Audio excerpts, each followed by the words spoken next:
안녕하십니까. 이주천TV의 이주천입니다. 오늘은 여러분들에게 강만길 역사학이 죽어야 대한민국 역사학이 산다, 뭐 약간 이런 좀 무시무시하고 좀 거창한 제목으로 그 일부 순서로 한 말씀을 드리겠습니다. 여러분들이 잘 알다시피 강만길 교수님은 저의 고려대학 사학과의 은사님이십니다. 근데 제가 최근에 강만길 교수님을 비판하는 유튜브를 하나 올렸고, 또 이제 더 유튜브를 또 진행하려는 이유가 대한민국 역사학의 작용화가 대단히 심각하다는 것을 제 자신이 판단하고 있습니다. 특히 2019년에 썼던 조석 씨가 썼죠. KBS에서 활용한 기자 출신인데, 2019년에 쓴 조석 씨가 쓴 좌파 문화 권력 3인방 해서 백낙청, 이영희, 조정래, 이 세 사람을 지목해가지고, 백낙청과 이영희는 두 사람은 뭐 대학 교수였고, 조정래는 태백산맥을 쓴 소설가였는데, 그 책을 읽고 참 사실은 뭐 저는 충격을 좀 받았습니다만은, 그 3인방 좌파 문화 권력 3인방이 대한민국을 얼마나 작용화시키는가에 대한 고발한 책이었는데, 제가 그 책을 읽고 느낀 것이 역사학계 강만길 은사님이 생각이 났어요. 오히려 조정래가 빠지고 강만길 교수님이 거기 들어가서 백낙청, 이영희, 강만길 이렇게 3인방이라야 대학 교수 세 사람이 다 대학 교수이고 유신과 오공 시절에 그 해직 교수로서 탄압을 받았던 그런 인물 어디 어울리지 않았는가 그런 생각인데, 왜 강만길 교수를 뺐는가 뭐 그런 생각을 좀 의아스럽게 생각했어요. 그래서 이것은 강만길 교수의 제자였던 제가 뭐 이 역할을 해야 되지 않는가, 그런 생각이 또 들은 것이 첫 번째 이유고, 또 두 번째 이유로는 강만길 교수님은 노무현 정부 시절에 노무현 대통령을 만나가지고 뭐 문교부 장관이든지 국무총리든지 입각을 해달라고 요청도 받았던 것고, 노무현 대통령의 역사 인식에 심대한 영향을 미친 두 사람이라면은 이영희 교수하고 한양대의 이영희 교수, 또 역사학계의 강만길 교수 두 사람이 아니었던가 그런 생각을 하게 됩니다. 뭐 불의가 정의가 바로 서지 못하고 불의가 설치는 그런 나라라는 것이, 강만길의 역사인식, 친일파가 청산이 미진되어서 불의로운 세상이 되었다 하는 인식이, 강만길류의 역사인식이 노무현 대통령에게도 그런 역사인식이 미쳤다, 저는 그런 생각을 하게 됩니다. 특히 노무현 정부가 들었으면서 여러분들 잘 알다시피 제주 4.3 사건 진상보고위원회가 국무총리, 고건 국무총리 산하에서 만들어지고, 그 제주 4.3 사건 위원회 초대 1기 위촉위원으로 강만길 교수가 위촉이 됐죠.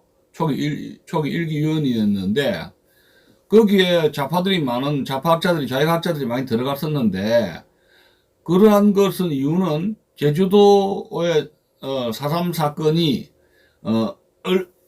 민중항쟁론적인 성격을 주장을 하고, 제주도의 남로도당들이 통일정부를 구성을 하려 했다. 남북 간의 통일정부를 구성하려고 했다 해서, 이런 민중항쟁론이라든가 통일정부 수립론을 지지하는 그런 학자들의 일군이 제주 4.3 사건 위원회에 들어갔습니다. 그 중에 가장 역사적인 논리를 세웠던 인물이 저희 연사였던 강만길 교수였습니다. 강만길 교수는 여러분들에게 다시 설명한다면은 1978년에 분단시대의 역사인식이라든가, 또 1985년 한국민족운동사론, 또 1990년에 통일운동 시대의 역사인식이라고 이런 책을 내셨는데, 뭐 학자라기보다는 언론 칼럼니스트로서 어떤 실론이라든가 역사 칼럼 지부를 통해서 세상에 더 많이 알려진 인물입니다. 자신은 원래 고려대학교 1952년 고려대학교에 들어가서 59년 졸업할 때까지 그 전공을 관심을 기울인 것이 조선 후기의 그 상업의 발달 이제 많은 관심을 가졌습니다. 뭐 그 이유는 확실히 모르겠습니다만은 일제가 침략해서 조선이 자본주의가 발달했느냐?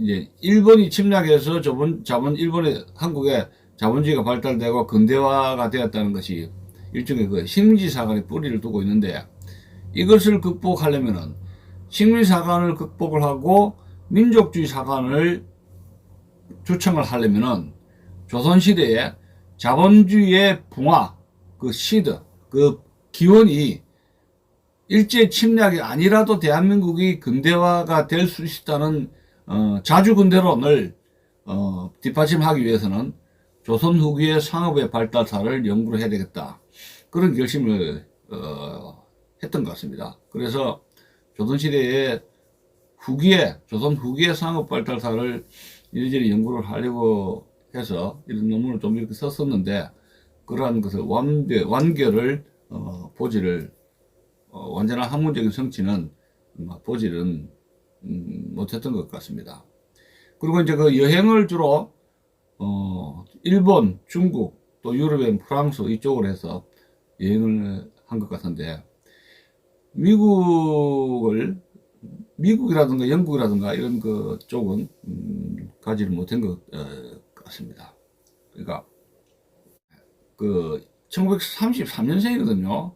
그래서 그 아주 어린 시절 일제 시대를, 일제가 만주 침략을 하고 대동아 전쟁을 일으키면서 전쟁의 막바지에 그런 모습을 보고 자랐습니다. 특히 이제 한글을 없애가지고 장씨 개명을 강압적으로 하고, 말하자면 일제 말기에 발악적인 것은 그 잔인한 그 식민지 지배를 어린 시절에 해방될 때가 12살이었으니까 아주 어린 시절 식민지 지배, 장씨 개명에 를 목격을 한 것 같습니다. 그래서 식민 통치의 끝자락에서 아주 잔인하고 거친 식민 통치를 어린 시절에 경험했기 때문에 누구보다도 민족주의적인 그런 의식이 대단히 강한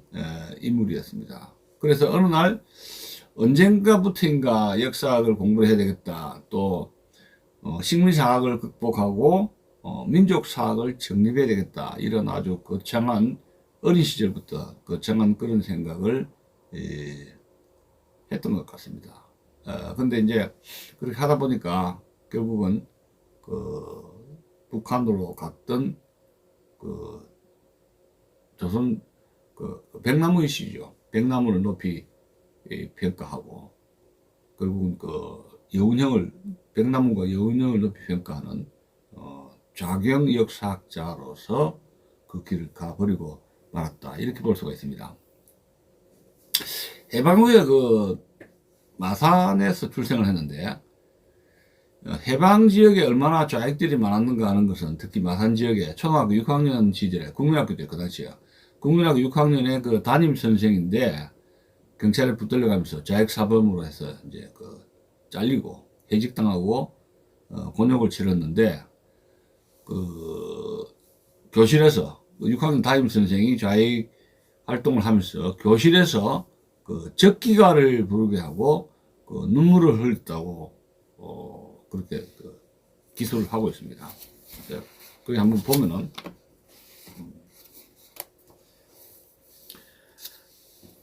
거기 보면 이런 글이 있습니다. 여기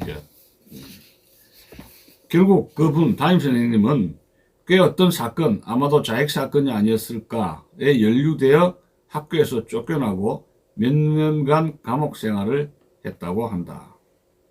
그래서 나중에 이제 만났는데, 길가에서 우연히 만났는데, 기름 장사하고 있다, 이렇게 대화를 주고받았고, 이런 말 합니다. 좌익 활동을 했던 6학년 담임 선생에 대한 그 인식입니다. 해방 공간을 적극적으로 소신껏 산 한 젊은 교사의 모습으로 강하게 기억되는 분이다. 자, 여기서 알 수 있는 것은 자익활동을 했다는 젊은 담임선생에 대해서 대단히 소신껏 살았다 해서 긍정적으로 어느 정도 일정한 평가를 하고 있다는 점입니다. 해방정국과 이승만 정부 초기 시절에 친일파들이 이렇게 반성 없이 완장차고 설치고 이렇게 출세한 점에 대해서 강만길 교수는 대단히 아주 못마땅하게 생각을 한 것 같습니다. 또 특히 이제 독립군이 배제가 되고 일본군 출신들이 학도병 출신들이죠. 학도병 출신들이 군에서 출세한 점에 대해서 또 불만이 상당히 많았던 것 같습니다. 여기 또 기록이 되어 있는데, 자, 한번 봅시다. 대한민국 임시정부 세력이 그 정치 세력의 중심이 되어야 함은 마땅하다 할 것이다. 그리고 신생국가의 군사 부분은 침략자들이 양성한 구일본군이나 괴뢰 만주군 출신이 아닌 민족해방운동군인 한국광복군이 그 핵심이 되어야 함에도 또한 마땅하다 할 것이다. 근데 그렇지 못했다는 것이죠. 미군정과 이승만 정부를 거치면서 일제강점기에 양성되어 그 체제에 협조한 행정, 경찰, 교육요원에게 적합한 재교육이 실시되지 못했다.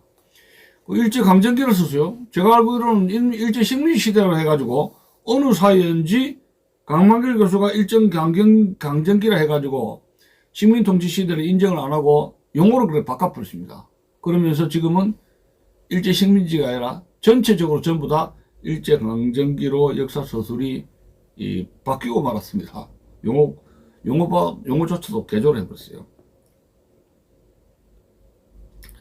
일제강점기 조선총독부 시학관 경쟁자가 몇 대 뒤에는 대한민국의 문교부 장관이 되는 상황이 되고 말았으니 문화민족 사회로서는 있을 수 없는 부끄러운 일이었다 할 것이다.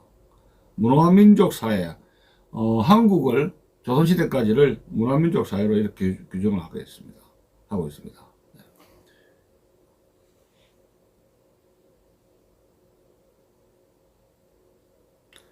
자, 그래서 그런 조건 아래서도 일제강점기를 어디서 무엇을 했던 분인지 전혀 몰랐지만 일제시대 때 이 담임선생님이 항일운동이 했는지 아니면 남로당 출신이었는지 모르겠지만, 자 봅시다. 울밑에선 봉선화 등을 눈물을 흘리면서 가르치던 그런 분을 해방 후에 첫 담임선생님으로 맞을 수 있었다는 것은 다행한 일이었다. 여기서 아마 자에게 연루된 담임선생이었던 인물이었던 것 같은데, 여기 또 보면 적기가 울밑에선 봉선화뿐만이 아니라 적기가를 눈물을 줄줄 흘리면서 격정적으로 가르치던 그런 분이었다. 아마 남로당 쪽이 아닌가 그렇게 생각이 됩니다. 그렇지만 강만길 교수님은 이런 분을 담임선생으로 맞을 수 있다는 건 당연한 일이었다. 민족의식이 강했기 때문에 자익 성분이었지만은 높이 평가했다. 그런 점입니다. 그래서 그 해방 이후에 해방될 때에 강만길 교수는 국민학교 6학년이었는데 해방정국에서 이제 한 2, 3년 동안에 좌파우파 신탁 통치 운동하고 반탁 통치 운동하고 해서 민족주의는 반탁 운동, 박헌영의 조공계열은 친탁 운동으로 맹렬히 굉장히 시끄럽고 무시무시했지 않습니까? 그런데 강만길 교수는 존칭을 뺍시다. 강만길은 좌도 아니고 우도 아니었다. 그냥 우두커니 바라보면서 관망하는 그런 자세였습니다. 정치 지망생도 아니었기 때문에 그런 뭐 성격도 그렇게 또 뭐 이렇게 과격한 그런 성격도 아니기 때문에 제3지대 중립을 유지를 했던 것이죠.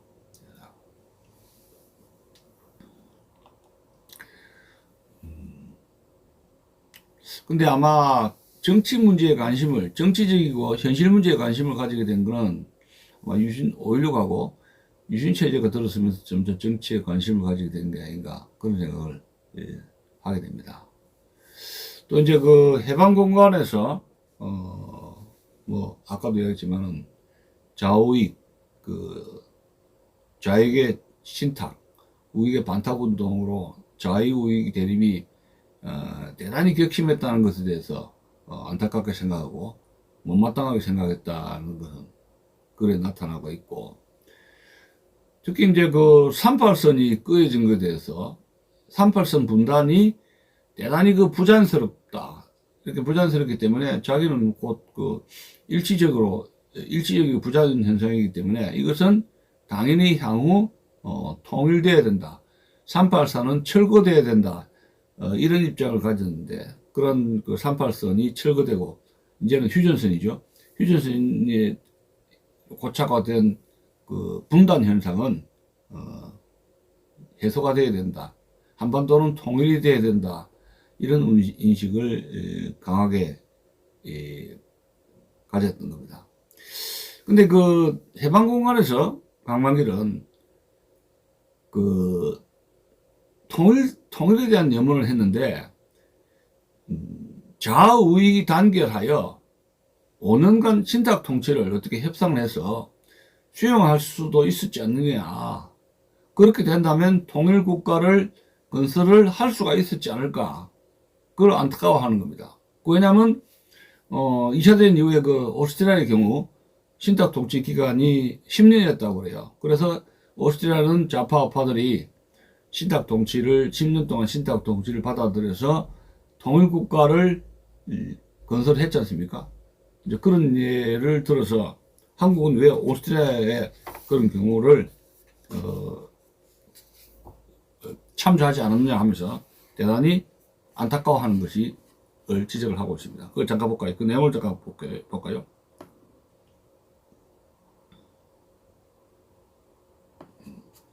자, 두 개의 분단 국가로 나누어 민족 상장을 겪는 과정이 아니라 통일민족 국가로 수립할 수 있는 길이 있었다. 이것은 좌우익 정치 세력이 타협하거나 아니면 극자와 극우 세력이 배제되고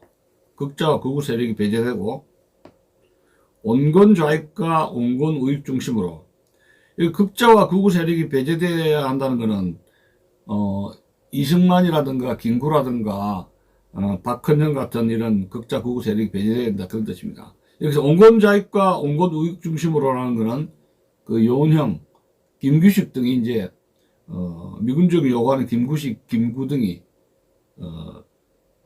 김규식이죠. 김규식과 요은형 등이 온건 좌익, 온건 우익으로 해서 협상을 해서 좌우익 연합 정권이 구성되면 가능하다, 이런 이야기입니다. 온건 좌익과 온건 우익 중심으로 남북을 통틀어 하나의 임시정부를 세움으로써 38도선을 없애고 오스트리아보다 5년이나 짧은 신탁 통치를 받은 후 총선거를 통해 완전 독립하는 길이었다. 이렇게 이제 안타까워하고 있습니다.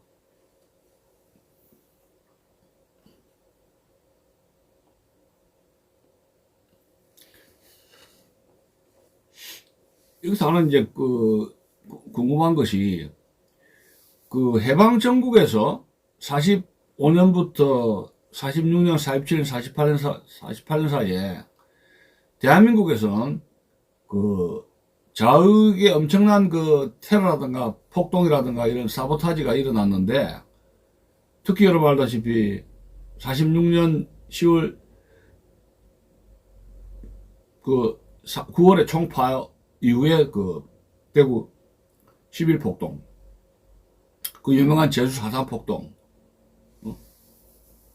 그 다음에 48년 10월에 있었던 요순 반환 사건, 그리고 이제 끊임없이 전개되는 그 조공, 또 남로당의 그 테러, 파업, 이런 그 바람 폭동에 대해서 이 강만일 교수의 그 회고에 의하면은 일체 어떤 비판적인 글이라든가 이런 언급이 없어요. 그 당시에 그 신문에 많이 났거든요. 어떻게 보면, 해방정국에서의, 공산주의, 남로당 좌익계열의 활동에, 면죄부를, 주고 있다는 겁니다. 전혀 언급을 안 하고 있어요. 그리고 이제 해방정국에서 3번의 암살 사건이 있었는데, 송진우, 그 다음에 여운형, 그 다음에 마지막으로 있었던 장덕수 암살이 있었지 않습니까? 여운형은 47년 여름이죠. 여름에 있었고, 장덕수는 47년 12월에 있었고, 그랬는데, 재미난 거는, 여운형 암살 사건에 대해서 대단히 애석하게 생각을 하는 구절이 있습니다. 근데, 송진우하고 장덕수 암살, 우익이었던 송진우와 장덕수의 암살에 대해서는 언급이 전혀 없습니다. 그건 어떻게 보면 강박일 교수가 좌익의 동정적인 어떤 자편적인 인식을 그대로 노출한 것이 아닌가, 그런 의구심이 들 수밖에 없는데요. 여기 한번 좀 글을 좀 보겠습니다. 좌익과 반탁의 극한 대립 아래서는 타협에 의한 연립정부 수립을 기대할 수 없고, 온건 좌익 세력의 핵심 인물이던 여운형을 온건 좌익 세력이라고 보고 있어요. 온건 좌익 세력의 핵심 인물이던 여운형이 암살됨으로써 온건 세력 중심의 남북 통일 임시정부 수립의 길도 막히고 말았다. 여운형은 해방전 국내에서 조직적으로 해방에 대비한 유일한 지도자였다. 그리고 해방 공간에서 좌우익의 대립을 해소하고 남북 통일국가 건설을 위한 노선의 최전선에 선 지도자이기도 했다. 그의 죽음은 곧 통일국가 건설의 실패를 의미했다. 이렇게 이야기를 하고 있습니다. 근데 송진우 장덕수 암살에 대해서는 일체 노코멘트로 언급을 하고 있습니다. 자, 그러면 이제 6.25 동란에 대한 시각을 우리가 이제 언급을 해야 될 것 같습니다. 제 3부에 중학교 5학년 때죠. 6.25 전쟁을 당한 이야기를 이렇게 이제 언급을 하고 있습니다. 6.25 동란의 시각에서 첫 번째 터진 것이 남북전쟁이라는 걸 용어를 언급하고 있습니다. 일제시대는 일제강점기를 해가지고 용어를 바꿔버렸고, 강점기, 식민지 지배를 인정할 수 없다는 거예요. 강제적으로 점령했다. 군사적으로 강제적으로, 일본 군인들이 강제적으로 잠시 점령했다. 이런 식입니다. 식민지 지배 인정을 안 하고 있고, 6.25 동란도 시작을 남북전쟁이 터졌다. 미국의 남북전쟁 식으로 이렇게 이야기하고 있습니다. 남북전 6.25 전쟁은 우리가 알고 있기는 김일성의 남친전쟁으로 배웠는데, 강만일 교수는 남북전쟁으로 보고 있습니다. 남북전쟁. 그 다음에 내란적 성격으로 보고 있는 거죠. 내란적 성격으로. 그 다음에 이제 동족 상단이다.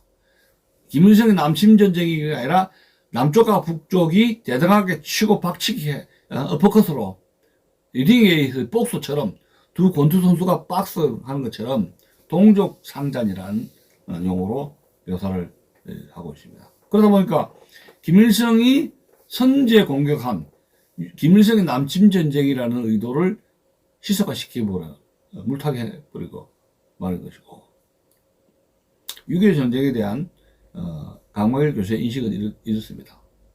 그 교훈은 뭐냐? 무력 통일이나 전쟁 통일은 안 된다는 교훈을 남겼다는 겁니다. 무력 통일이라 공산주의가 얼마나 잔인한 것인가, 그런 것이 중요한 것이 아니라 무력 통일이라든가 전쟁 통일은 안 되고 평화 통일, 협상 통일을 해야 된다는 교훈을 남겼다는 겁니다. 그러면 흡수 통일이 안 된다는 건 뭐죠? 자유민주적인 흡수 통일을, 자유민주적인 남한이 주도한 자유민주적인 흡수 통일도 안 된다는 값진 교훈을 남겼다는 겁니다. 왜? 우리가 올라갔다가 소련하고 중국에 반발로 해가지고 군사적 대치 상태를 하면서 그것도 힘이 부족해서 안 된다는 거죠. 그러면 어떤 통일이냐? 양쪽, 남한과 북한의 양쪽의 체제와 사상을 상호 인정하는 협상 통일로 가야 한다는 겁니다. 그래서 그러면 점진적인 그 연방제 통일을 추구해야 한다는 것이죠.